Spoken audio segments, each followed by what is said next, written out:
Welcome to the Support Raising Solutions podcast, where we help new and current ministry workers grow in being spiritually healthy, vision-driven, and fully funded Great Commission workers. Welcome, everyone. This is Callie Davis. I'm your host today at the Support Raising Solutions podcast, one of the SRS core staff members, and I am so excited to be joined today by Charles Welsey. Charles Welsey is the University Christian Outreach MPD Director, which is Ministry Partnership Development, also known as Support Raising. He's been in campus ministry since 2013 and has been leading in this space since 2017. So that's leading and helping others like yourselves raise support. Charles, we are so excited to have you here and also a little intimidated because you have your own podcast, don't you? I do. And no reason to be intimidated. I think we were discussing beforehand how both of our podcasts are just about having real people have real conversations about topics. So it's great. But yeah, I do co-host and produce my own podcast called At the Well, where me and my two friends have just really candid conversations about biblical events and people, and try to put like flesh and bones on those stories and on those people and make the stories and the lessons applicable to our everyday Christian lives. So. Well, great. I am so excited to have you here and bring some of that kind of energy and thought to our topic today. And with that, we wanted to talk about being overwhelmed. I know that's something that as I'm coaching staff and then as I've raised support, there's just so much you're trying to accomplish, keep track of, to do, and a lot of it is completely new. The amount of times I've looked at someone and they have that deer in the headlights expression as I'm like walking them through a schedule of appointments and giving them critiques on like what to say and not to say. And it's the poor things. I'm just like, it's okay. You can do this. And that's what we want to unpack a little bit. So I loved, Charles, just kind of hearing some of your heart of that biblical practicality. I'd love to start with the Bible because I think that's where we always need to start, especially when it comes to kind of our emotional health and mental space. When it comes to asking people to be a part of what God is doing, that doesn't start with us. It starts with God. It really does. And I think that is the core of, or the foundation, I think in my own experience of combating being overwhelmed, because it is, when we do MPD, it is such an overwhelming experience. Even, I remember being excited at the forefront about this possibility and about the partnership development, and then quickly being like, oh my goodness, there's a lot here. And, in the years that I've been doing this, it all goes back to being biblically centered and being connected to the source. And I think I do have a thought from the Bible, but I also kind of want to back it up and say, I think one of the foundations of the spiritually not being overwhelmed is prayer. And I think I came up with this thought of like prayer times 4. And I was thinking about, how are we avoiding being overwhelmed on the spiritual side? I think it's pray times 4. I think first starting with your personal prayer time, we have to be connected to the source, the one who is providing the resources, who's actually already provided the resources, right? That we are seeking and finding in partnership development, and really centering ourselves in that conversation with God the Father. But then also kind of practically praying before every phone call, praying before every meeting, and praying after every meeting. I think if we steep the entire process with prayer, it combats being overwhelmed and that stress and that anxiety. Well, and I have felt that. I just went through a season of raising more support. And I mean, I've never loved phone calls, but it is one of the most, I think, motivational things that I've ever kind of been instructed to do and adopted as my own practice of I'm staring at the phone and I've got my list and I know who I'm supposed to call. And I just take a breath and it's, Lord, what are you going to do? Because this is about you. It is not about me. And I want you to be moving in my heart and the person I'm about to talk to, and just it's a short prayer. It's a short conversation, Oh, yeah. but just this recentering of my perspective of, oh yeah, this weight isn't on me. I'm just starting a conversation that God has already been at work in. Yeah, I love your point about being, it's not about me. And praying, I have found praying throughout the process reminds me that it's not about me. And it's not about my success. It's not about my failure. It's not about what the person is going to say or if they're going to accept, but it's about the Lord and inviting someone to be about what the Lord is doing. And so, yeah, that's a really good reminder, even for myself, that's the point of the prayer is giving our fears, our overwhelmings to the Lord, but also reminding it's about Him. It's not about me. Well, and it's so easy to lose that because I feel that so much of the partnership development process is a task list that we're just working our way through. And, we're filling out spreadsheets. So our director, our trainer, our coach, whoever can check on our progress. And it is so much, I need to get through this line item 1, 2, 3, 4. And it starts to feel like it's all up to us, that it's all, I will either succeed or fail. And I feel overwhelmed just saying that. Yeah. And I know I myself am a list maker. I like to be organized. So that helps me. And I think there are some practical things that we're planning on talking about that will help that. But it is, that can be overwhelming for a lot of people who aren't, have my personality or temperament. Like that can be overwhelming. And so, prayer is great, but you were talking about, well, what's biblical kind of truths can we get at? And I went to my first boot camp. Micah May, who I'm sure has been on this podcast and helps lead the public boot camps at times, gave, and I think he continues to give, this exhortation from 1 Samuel 17, verses 44 to 47. Yes, just story he does. It's everyone's very familiar with the story of David and Goliath, but I think he brings us out. But we need what we can take away from the story of David and Goliath when we're facing being overwhelmed. And we think about David and Goliath being an overwhelming situation. This ruddy boy who had no right to be on the battlefield is facing a giant, a literal giant.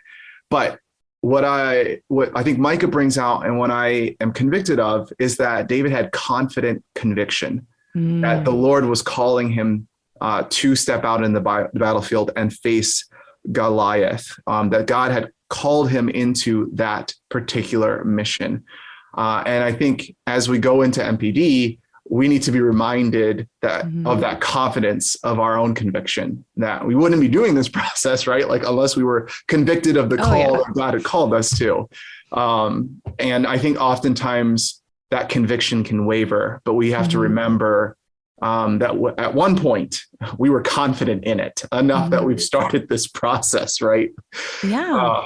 So that's one kind of, I think, temperament we can remind ourselves back, go back to that 1 Samuel passage and be reconvicted of. Oh man. Yeah. I think it's so easy to start really strong and think that confidence, that momentum and excitement is just going to maintain itself. And you don't need to work on that kind of personal motivation and conviction and stability you feel when maybe you first start with all the training, and just that maybe you got launched with a training event and all these other people were super excited. And then a couple of weeks down the road and you have some really hard conversations, and who knows what other things in your life are also feeding into kind of how you're approaching and viewing support raising. And you look up and suddenly you aren't on that stable ground. It doesn't feel as certain or as confident as it was. But I mean, I think that's why we're called to return to the scripture, to meditate on it, to dwell in it, not just tag it and run off. Yeah.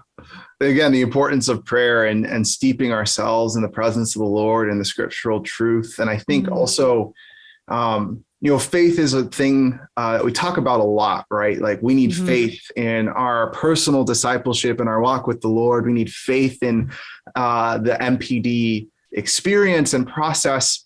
But I honestly, and this might sound weird, but I think faith alone isn't enough. I think we need faith in action. And I go back to the David passage, and I think that's what David had. He had a confident conviction that he was supposed to step onto the battlefield, but he had a faith that moved him into action to actually go and fight fight Goliath, fight the giant. And we face so many fears and risks when it comes to MPD, whether they're real or perceived, and that can be overwhelming. But we need that confident conviction that pushes us, and the faith in action that pushes us beyond those things, which really comes back to prayer, right? Like that, we can't manufacture that ourselves. It has to come from the Lord and from the Holy Spirit. Well, I would love to dive into a little more about those actions. You mentioned some practical steps earlier.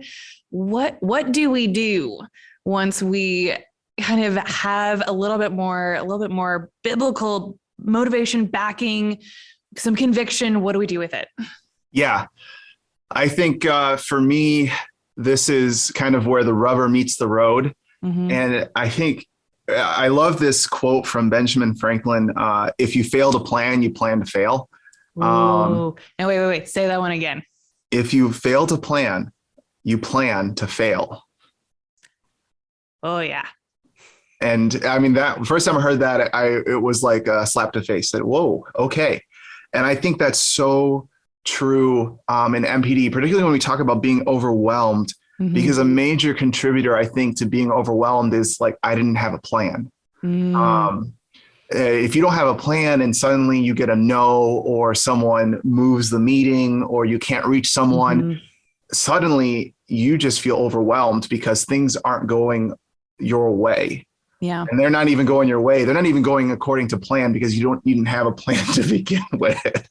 Right. As soon as it deviates from the one decision tree that you'd gotten developed, then you're just floundering. Yeah. Yeah. There's no next step. There's no next action. It's just, what do I do? And that leads to being overwhelmed. So I think, and one of the things that I like to talk to my staff about is like, you have to come up with a plan. And we talk about what does that plan look like, but like, you have to have some semblance of a plan. Now I've heard some people kind of push back of, well, isn't that stepping away from faith? Like, isn't God just going to raise your support? You just got to have some faith and trust. Like, I don't need to put this all on paper. Like, where's the faith in the paper plan? What would you say to that? I would say, a plan, being structured and having plan is another way of saying having order. You have order in your life. You have order in this process. And our God, who calls us into this mission, who's called us to raise our support, is a God of order.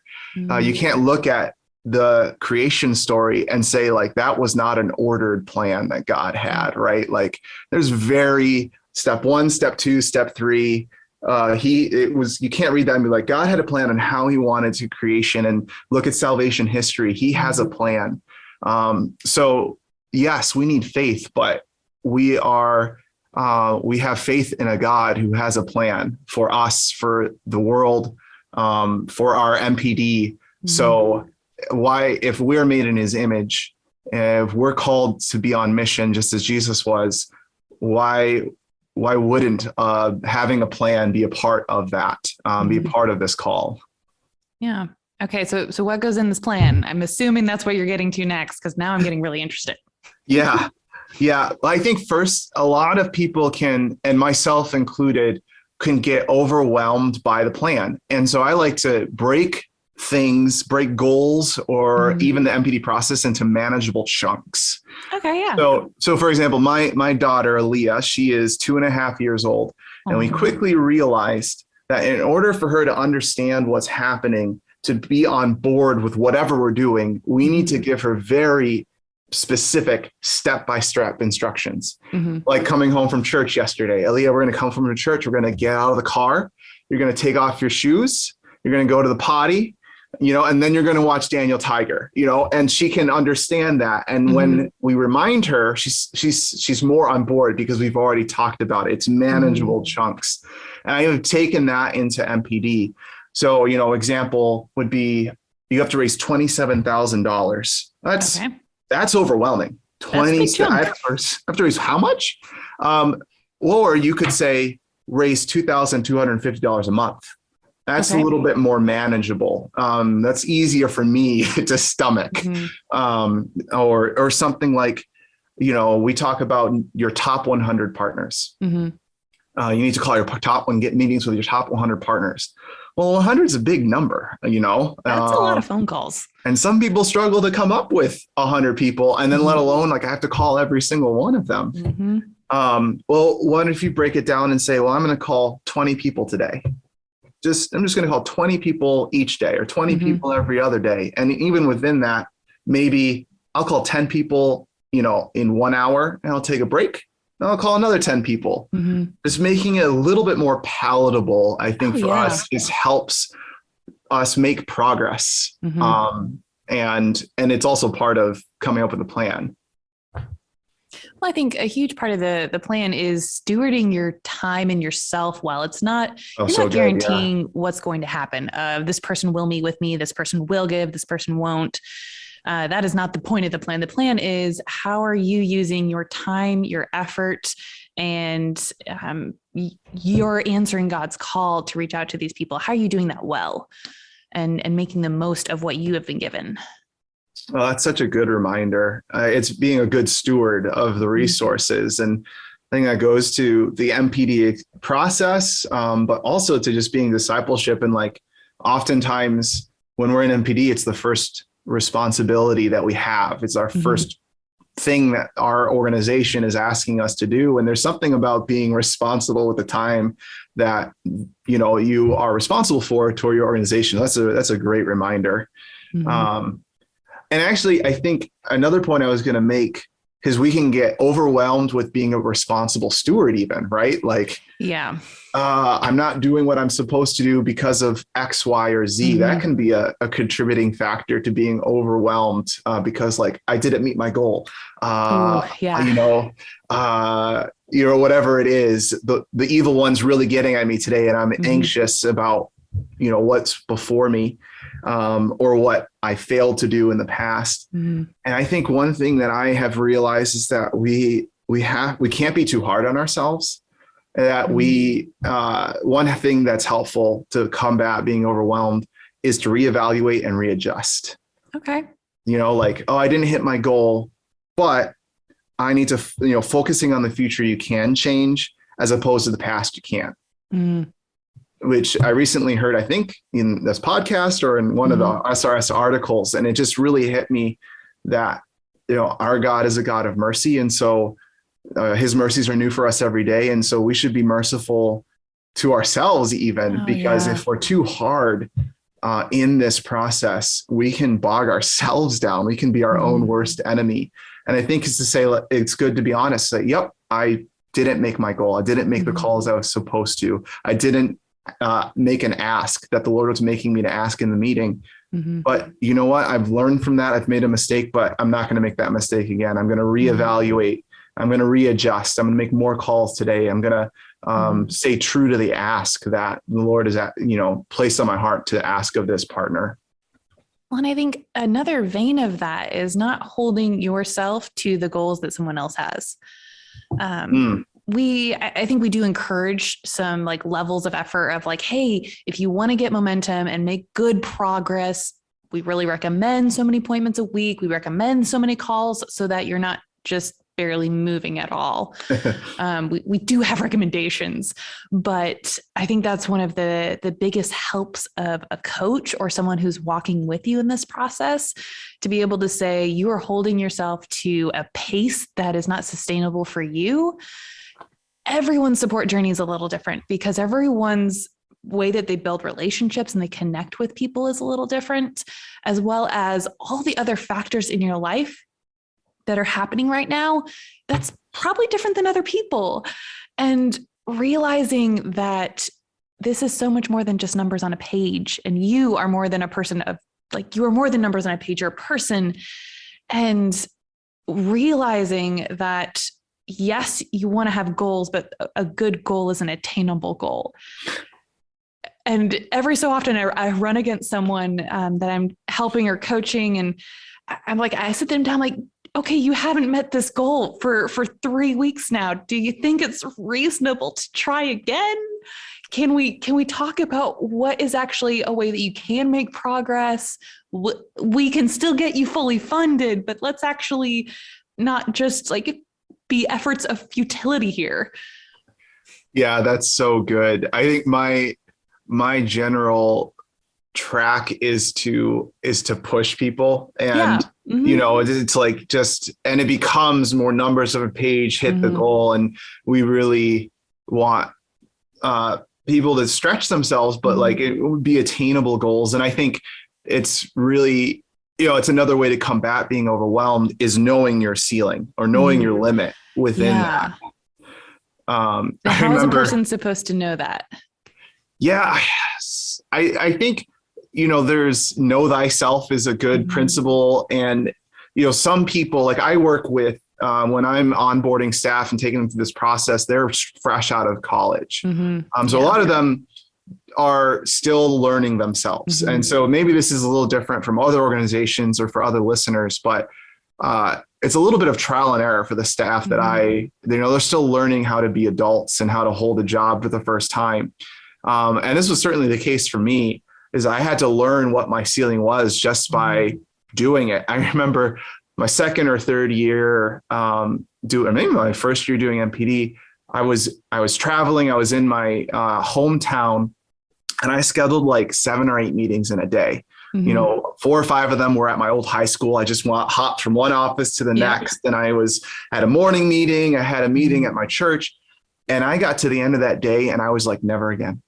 I just learned that I can't do that many meetings in a day. And I've stuck to that. I know that my ceiling is about 4, maybe 5 meetings. And so it's just, you gotta, I think it's a little trial and error. I don't know. Do you have any suggestions on how to know? Oh, well, and this is where I really would lean on having a coach. I think I wrote an article for SRS about this a while ago, about the values of a coach, because they help you from hitting the extremes. To have someone else with their perspective weigh in and say, okay, you really are not trying hard enough.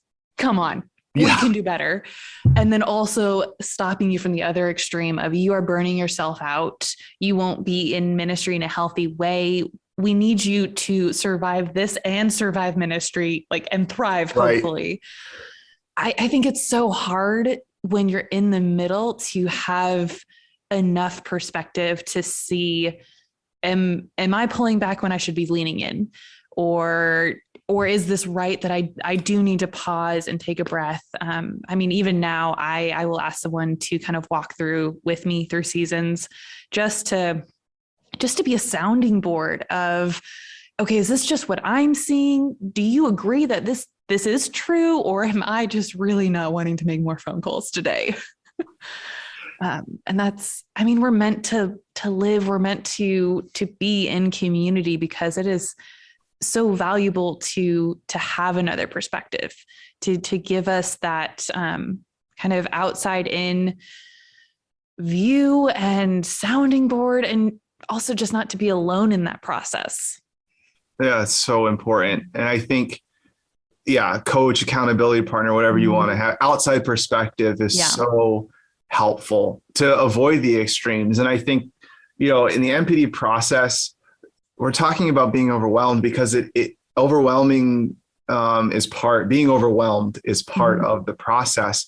There's a little stretching of ourselves that comes with MPD. And I think we should expect that. We're going to be stretched. We're going to be a little uncomfortable, and that's okay. But we don't want to get to our breaking point. And I think that's where that coach comes in, to really someone who understands you, who knows you, who can see with an objective eye, where can you be stretched a little further? Where is like that, a good elasticity point, and where is the point of breaking? And let's avoid that. And that, we can't really tell ourselves that really well. Yeah. Mm-hmm. I know at least I always need help. So, Yes. mm-hmm. Yeah. And I think talking about an accountability partner, a coach, an outside perspective, that is another really helpful building block in preventing being overwhelmed. Because I think they can also provide the exhortation, shall we say, the kick in the butt that we might need. I think one of the other things that MPD necessitates is discipline and time management. And we kind of talked about this earlier, where if you're not disciplined and if you don't manage your time well, MPD is just going to be an overwhelming experience for you. And I see that time and time again.